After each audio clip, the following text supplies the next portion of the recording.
Mbola manonona ny fahasoavan'Andriamanitra ho amintsika mpianakavy ny finoana ry havana. Miarahabantsika mifanojo amin'izao alahady ny réformationna izao. Arahaba ry zanaky ny réformationna. Fa miarahaba koa ny sampana fifoazana izay nalahatra ny fiangonan'i Jesosy Kristy eto Madagasikara mba hoentina mibavaka sy ampaherezina amin'ny alahady farany anatin'ny volana Oktobra toy izao isan-taona. Ho aminareo ane ny fiadanana. Amin'izany antony fotoana anankiroa izany dia tsahivina amintsika ny foto-kevitra dinina réformationna. Nde hoe averina vetivety, soratra masina ireriany, finoana ireriany, fahasoavana ireriany, Jesosy Kristy ireriany, voninahitr'Andriamanitra ireriany. Rehefa ohatrin'izao zany sika dia samitsy manangany tanana ka mitanisa n'ireo dimy ireo. Soratra masina, finoana, fahasoavana, Jesosy Kristy ary voninahitr'Andriamanitra. Ireo foto-kevitra dimy izay mahareforme ny réforme. Tsisy Maria ao dia tena hijoroantsika zany. Ao amin'i Jesosy no iantoan'ny famonjena ny zavatra rehetra ataontsika ho voninahitr'Andriamanitra ireriany. Ny toriteny anio arak'izay efa nanomanana antsika tany amin'ny fandaminana azy dia toriteny ankira. Izany hoe misy hafatra miainga avy amin'ny perikopa ary anterin'ny sampana fifoazana amin'ny alalan'ny sehampitaizana ampifity ankira izany hafatra izany. Votoatika hafatra efatra miainga ny perikopa ao amin'ny testameta taloha ny filazantsara ary ny epistily. Misy hira efatra ampahafantarina antsika ny hira roa voalohany dia hira vao noforonina tamin'ny volana Aogositra nentiny sehampitaizana ampifity nanatanteraka ny fitoriana filazantsara tany amin'ny faritra Ambatondrazaka. Ny hira fahatelo dia hira faneva ny fanokanana mpiandry teto amin'ny Sodapartany Antananarivo andrefana tamin'ny taona 2012 ary ny hira fefatra farany anatin'izao toriteny ankira izao dia noforonina tamin'ny taona 12. Ny fanahy masin'ny tompo any ry havana hampitombo antsika ny fiavaozana mandritra ity fotoana ny toriteny ity. Ny soratra masina araka ny Matio 2:2-7 dia misy teny mivaky toy izao amin'ny anaran'ny tompo. Fa Jaona nankany aminareo tamin'ny lalan'ny fahamarinana nefa tsy nino azy ianareo. Fa ny mpamorehetra sy ny vehivavy janga no nino azy. Fa ianareo kosa na dia efa nahita izany aza dia mbola tsy nanenina mba hinonareo. Ianareo kosa na dia efa nahita izany aza dia mbola tsy nanenina mba hinonareo. Ry havana malala, mino dia mibeba ary miova. Hoy ny ampifity any amparany any.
Ujena tula mauni, zivampina, kali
Ulumbela ituptisha itubadalana kaifamusha sifajafi mifamuno simismat famitap-tap anaparanyani dia ikagala faniulno piten ratsy pitsangajanga tsy misy henatra tsy manajambasina Fakturka si veta di mitatatataka Fakeshini di babakizai Fatero manukana remteso ti firenenai Karawa benau Anambaranyani Tia atap chisan kastuka paradis Anambaranyani Umar tukua Sai malakasi Christian na yuvafu Yalam ratsi Tufanelinai Kaduba na fiana na majaksai Antuanau Pajeisa Efa akatini tuputeso Kami bebayanga Holy alone Sante Jesus Kami uvama Bati adenenada Rasute sosi Utupusi pamutina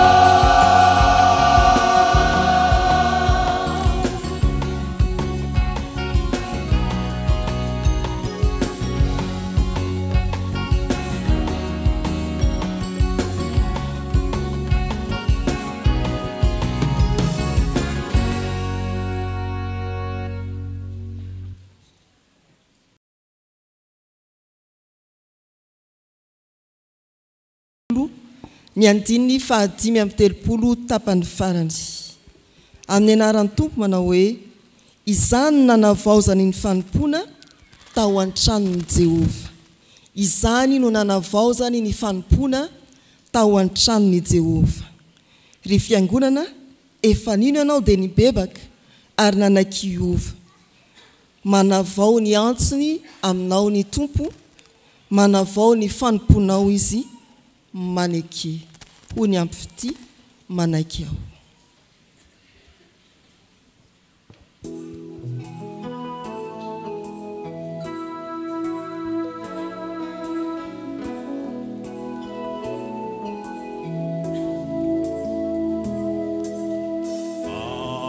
Nati yandivitu ranau ri upwanja manitu na umora na usarutra temana kyau yedi manaki na fitina na miakatra Manakau yeni manaki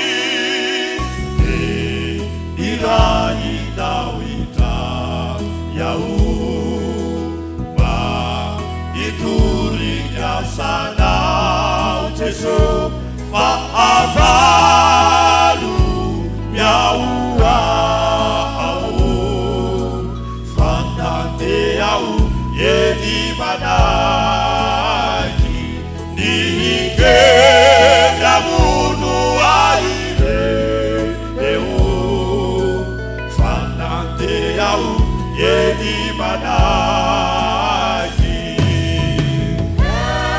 fana fane au luna yana uri matia malisu nani saka nilua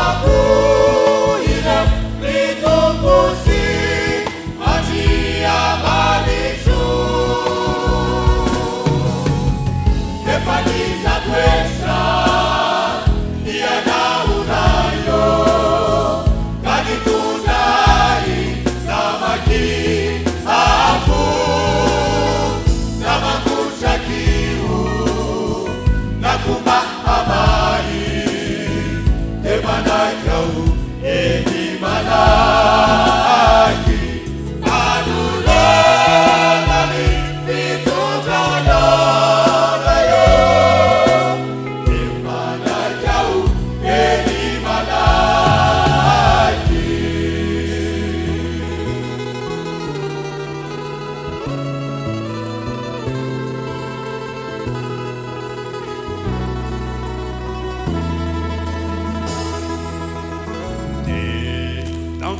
itawira yawu vavulumbelunau Jesu nitudaku faurinaiu fanijurau yeni manaki faneteanasi niaretaku apitunida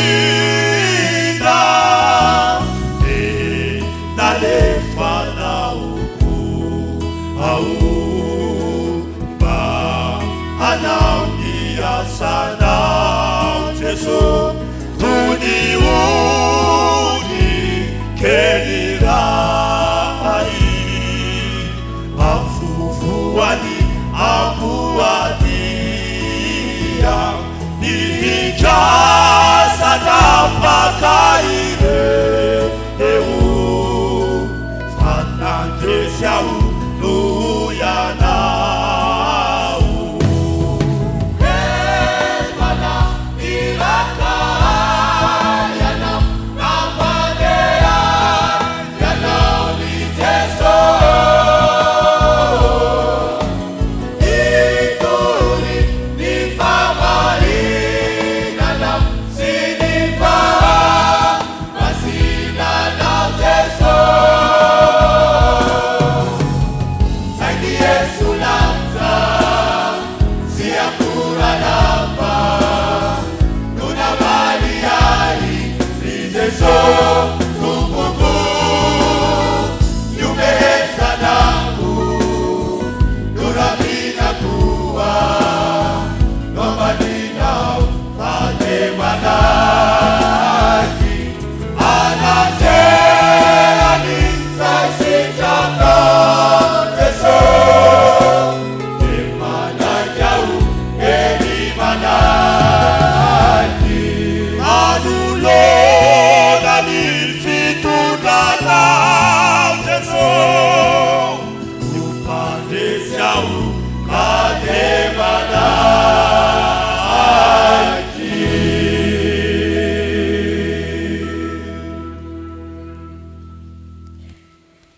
Izao no voasoratra ao amin'ny Romanina toko 12 andininy voalohany amin'ny anaran'ny tompona hoe ko amin'izany mangataka aminareo ary rahalahy noho ny famindrampon'Andriamanitra mba hatolotrareo ny tenanareo ho fanatitra velona masina sitrak'Andriamanitra dia fanompom-panahy mety ataonareo izany rehefa nino isika ary ny bebaka nanaikiova dia nanavao ny fanekena ho amin'ny fanomponan'Andriamanitra izany andin-tsoratra masina izany dia mitaona antsika anolotra ny tenantsika ho fanatitra velona izany hoe ny tenanao ho vonina hanompo ny tompo hatramin'ny fahafatezana hoy ny hira ho mahatoky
Jesus.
Manohy ny soratra napetrany Paoly apôstôly ao amin'ny Romana toko 2:20 ihany andininy 2 amin'ny anaran'ny tompo manao hoe ary aza manaraka ny fanaony izao tontolo izao fa miova amin'ny fanavaozana ny saina hamantaranareo ny sitrapon'Andriamanitra dia izay masina sady ankasitrahana no marina. Efa nino isika, ny bebaka isika, ny ova isika, ary nanavao fanekena anompony tompo isika, vondona ijoro hanao fanatitra ny tenantsika atoky hatramin'ny fahafatesana. Tandremo anefa fa mamitaka izao tontolo izao. Mbola eto amin'izao tontolo izao isika, tandremo ndrao vao fitany. Aza manao ny fanaon'izao tontolo izao. Fantaro ny sitrapon'Andriamanitra. Hoy ny hira farany, aza mety ho fitaina ianareo.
Efa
Niafatra tamin'ny teny sy tao amin'ny tononkina riavana hitondratsika amin'ny fiavaozana ao amin'ny tompo. Ho an'Andriamanitra irery ny voninahitra. Amen.